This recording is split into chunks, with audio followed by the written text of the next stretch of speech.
Hello, welcome back. And joining us now from Canberra is the Australian Christian Lobby's Martin Iles. How are you, Martin?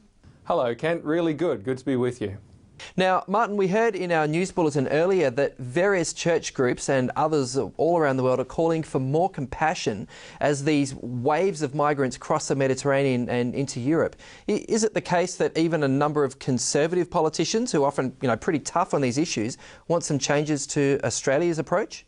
Well, yeah, that's right. So even our friends in the Parliament who are conservative are well capable of showing some compassion. I only say that because I think sometimes we can fall into the false distinction of compassionate, not compassionate. I think that there's very few actually who don't want to show some kind of compassion or do something to help or do something constructive in the Middle East. The disagreement really is about how we should do it and who we should do it for. So the government's long vaunted its border protection successes, and at ACL we've said, well, that's fine, that's safe and that's prudent, but that's not the end.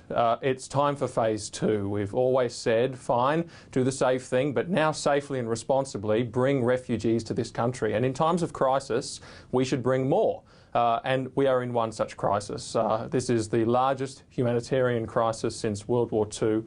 We have got ethnic cleansing, religious cleansing going on, the burning alive, the beheadings, the cataloguing and selling of slaves at slave markets. It's just horrendous, even to see in the 21st century. And so we need to now move to an approach where we do something to bring the persecuted minorities of the Middle East, the Mandaeans, the Yazidis, the Christians, to this country, even if it's a temporary solution, even if it's something like John Howard did in 1999 with Kosovo, something constructive, something compassionate, something that works. And so that's what we're advocating for, and that's what we hope the church joins us in advocating for.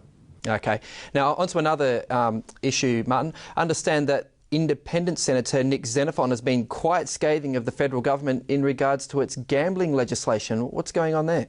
Well, Senator Xenophon has long advocated for the ending of pokies, and he's long attacked online betting and the gambling industry, and that's fine, that's good. I think we do need to find a pathway forward where the government can wean itself off gambling revenues, especially the state governments, so that we can end that industry because it is socially harmful. The government wanted to do a review on gambling and particularly some of the socially harmful aspects of gambling and do an investigation. They dropped a part of that review, which was about the advertising of illegal gambling products on television. Senator Xenophon is understandably upset, and we share some of his disappointment.